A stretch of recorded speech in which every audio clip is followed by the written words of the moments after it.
Hey there, we're going to do another math lesson today. So the target is on the board behind me. It says we're going to do two things today. The first one is I can compare the value of two decimals. And then the second thing we're going to do today is I can round decimal numbers. So let's get started. If you don't already have it out, please get your math journal and a pencil. While I'm flipping the camera, you can turn to your first blank page and we'll take a quick note page today. So the date is 4/27/20. And the first whole page we're going to do is on comparing decimals.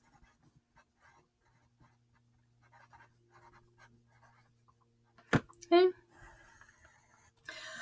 Alrighty, there's a couple steps that we're going to follow in order to compare decimals using a formula. But before we do that, let's go over our vocabulary. So we have a couple symbols we're going to need to know the definitions for. When we see this symbol, it's opened up towards the left. This one means it is greater than.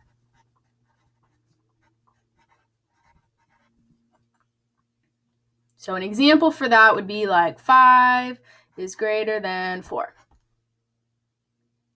Okay, next one is the opposite. It's the flipped reverse way. That one is less than. So how we would write that is we would flip it. So we'd have the smaller number first. 4 is less than 5. So you can notice that it opens up towards the bigger number. Okay, the last one we have is equal, which equals equal to. We're going to use that today, especially for decimals. It's pretty obvious that 4 is equal to 4. But what you may not know is 4 and 0/10 is also equal to 4.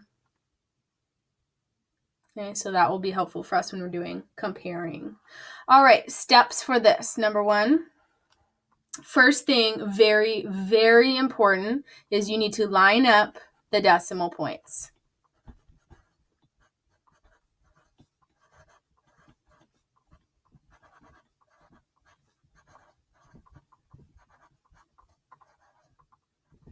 I'm going to give you an example on the side here. You can write down these two numbers. Let's say we have 52 and 1700ths.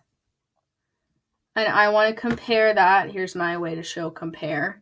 Compare that to 52 and 7100ths. So it's similar digits, but different order. So what we're going to do is line up the decimal point. So what I mean by that is you're going to put it, instead of horizontal side to side, you're going to put it up and down, one on top of the other. So I'm going to do 52 and 1700ths, and I'm going to line up this decimal point with this decimal point. So my place values are the same. This 2 is in the ones place, which means I want to line that up with the ones place on this number. So I'm going to put my decimal point there and then write the numbers very, very neatly so I keep them nice and neat and straight. Probably remember me saying that. Okay, that's step number 1. Step number 2, I'm going to take notes on here, is to, if there is any empty spaces, fill empty spaces with placeholders.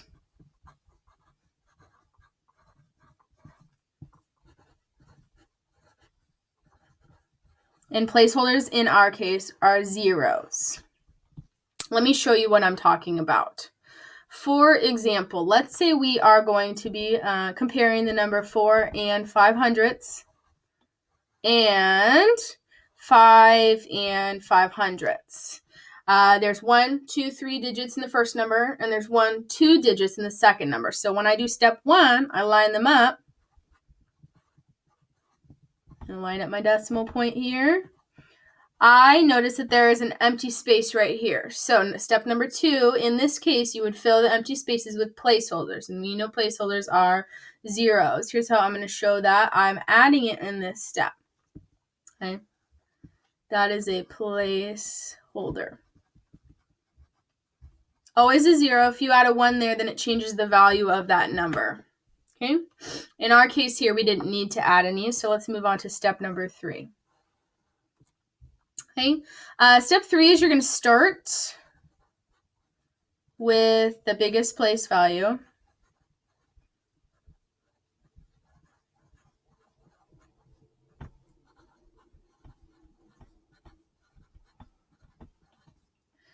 And you're going to, I'm just going to show you what it looks like. We've done this in class before, but if you don't remember, I'm going to show you the steps that we have done. So when I say start with the biggest place value, really what I'm saying is you're going to start on the left. We know that the whole numbers are on the left side of the decimal, and they're bigger than the decimal number. So start on the very left.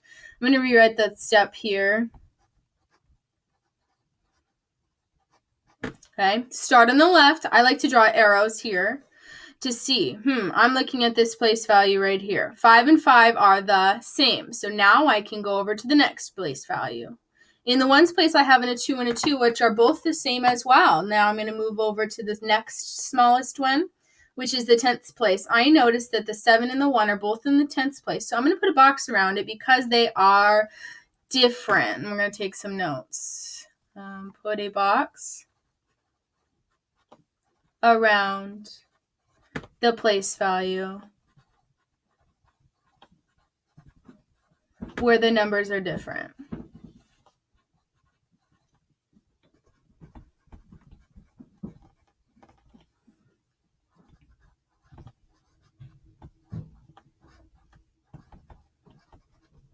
Okay, so in this case, we have a 7 and a 1.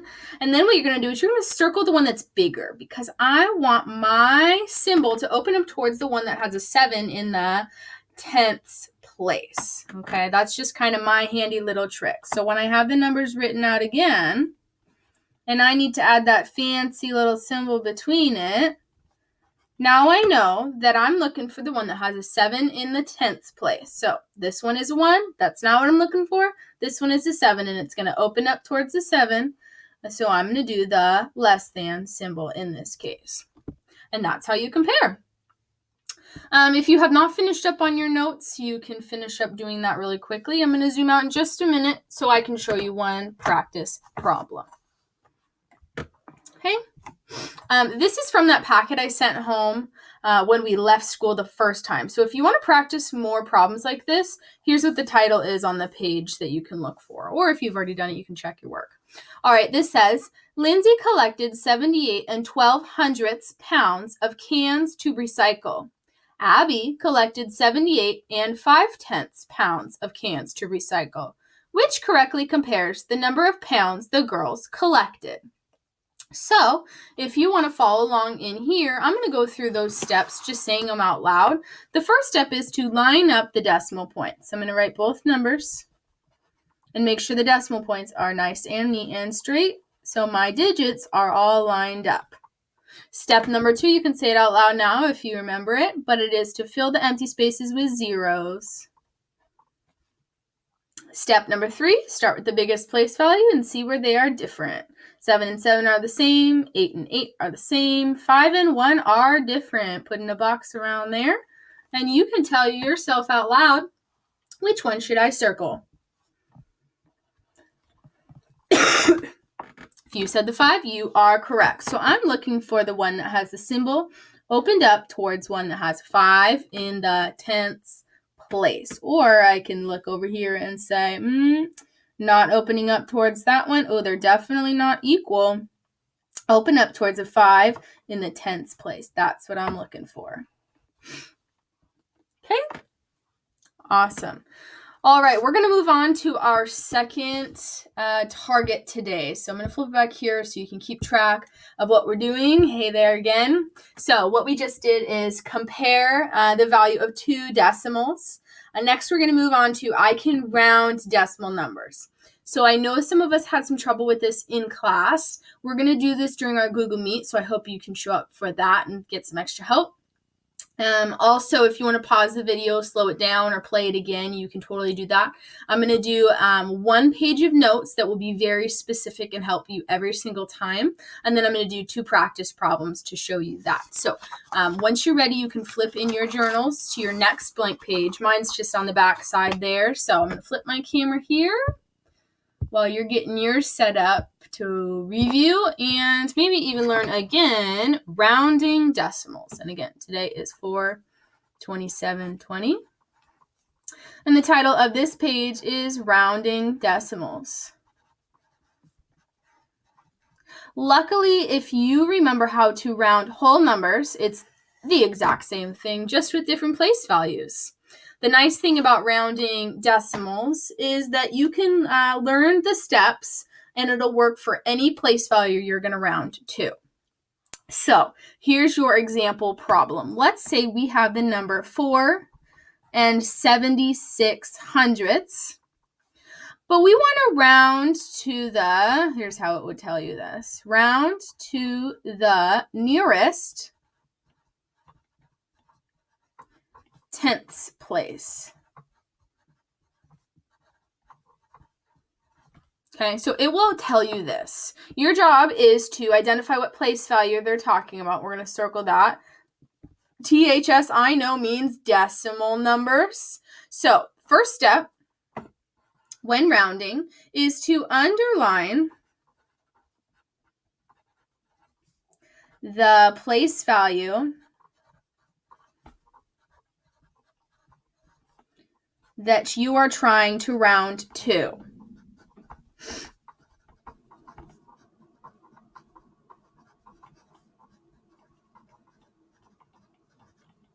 So, in our problem above, the place value is the tenths place. So here's our first step. I'm going to rewrite the number. And what I'm going to do is underline the place value, or the digit, that you're trying to round to. In this case, I'm trying to round to the tenths place. So I'm going to underline that on my number over here. I know I have the ones, decimal point. And then moving over, we have the tenths place. So underline that one there. And you're done with step 1. Step number 2 is to what we call look next door to the right.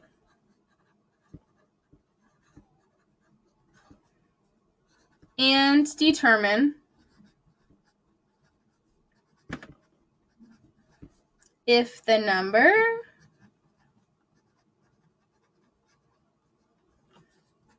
is ... You may or may not remember this. Look next door. You're going to try to decide if this number is 5 or more, or 4 or less. Okay? One of these two options is going to be either or. So if the number is 0, 1, 2, 3, or 4, then that place value stays the same. When I say the place value, I mean the one that you underline. That's the one that's either going to stay the same or get one bigger. If it's 5 or more, so if it's 5, 6, 7, 8, or 9, then it's going to get one bigger. Okay, and with these ones here, I mean the underlined place values. Let's identify that. Underlined place value. Okay, so in this case, I look next door. The 6 is 5 or more, so it tells the underlined place value to get one bigger. So I'm looking back at the underlined place value. One bigger than 7 would be an 8. So let's write that down here. The number would become, I'll show that step again, look next door, equals 5 or more, 4, and that underlying place value is going to get one bigger, 8/10. All right, the last step you need to do is turn everything to the right of the underlying place value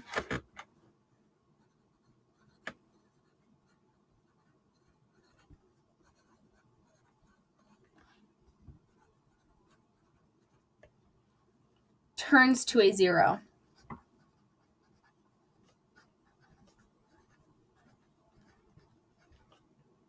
Okay, So what we did is we said that this 6 tells the 7 to get one bigger, and then everything to the right of this number here would turn to a 0. Okay? So the last place value that has a digit that's not 0 would be the place value that you're rounding to. So in the original problem, it said round to the nearest tenths place. So the digits on the left are fine, but the last place value that has a digit that's not 0 is the tenths place. We know that when we have it, the 0 at the end of a decimal, we can get rid of it. So the actual answer would be 4 8/10. Okay. I have 2 quick problems for you, so if you're not done taking notes on this page, you can finish that up. But keep it next to you. I'm going to show you these problems. If you want to do them in your journal, that would be a great strategy. If you want to just listen and follow along, that's up to you as well. First problem says, the pine tree in George's front yard is 8 83/100 meters tall. What is that number rounded to the nearest tenth? Place value is the tenth. We're going to go through the steps together. In your journals, step number 1 tells us to underline the place value that you are trying to round to. So we would underline this 8 because it's in the tenths place. Step number 2 says, look next door to the right and determine if the number is 5 or more or 4 or less. So here's how you would do that. Look next door. The 3 is 4 or less, which tells that number to stay the same. Everything on the left stays the same. Everything on the right turns to a 0. After the decimal, the zeros on the end can go away. So that is equivalent to 8 8/10. Okay? And then all you got to do is just find the one that represents. Again, if you want to pause it, go back, play it again. Totally up to you, whatever you need to do to help. Last problem we're going to do today is kind of a working backward problem. So if you feel comfortable with rounding so far, I want you to listen in and think about this one a little bit more today. It says, the amount of water in a water cooler rounded to the nearest tenth of a gallon is 3 4/10 gallons. Which of the following numbers could be the actual amount of water in the water cooler? Like I said, it's working backward. So the answer is 3 4/10 after it was rounded. But I noticed that all of these numbers have a lot more digits than that. My job is to think, which of these numbers would round to the number 3 4/10? Here's how I can show you a little bit easier way to think about this.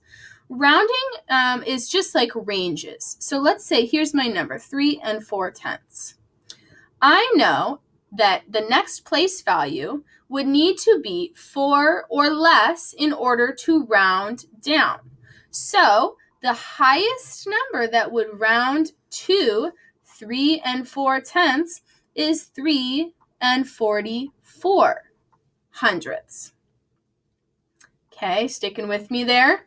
If I were to look down, then it would be one less than this, which is 3 3/10. But in order for it to round up to 3 4/10, this place value would need to be a 5 or more. So the smallest number that could round to 3 4/10 is 3 35/100. Notice how this range will all get you to the same value we're looking for. So your job now is to decide which of my answer choices is within this range. Give you a second to think about it, and I will circle the right answer once you have thought about it.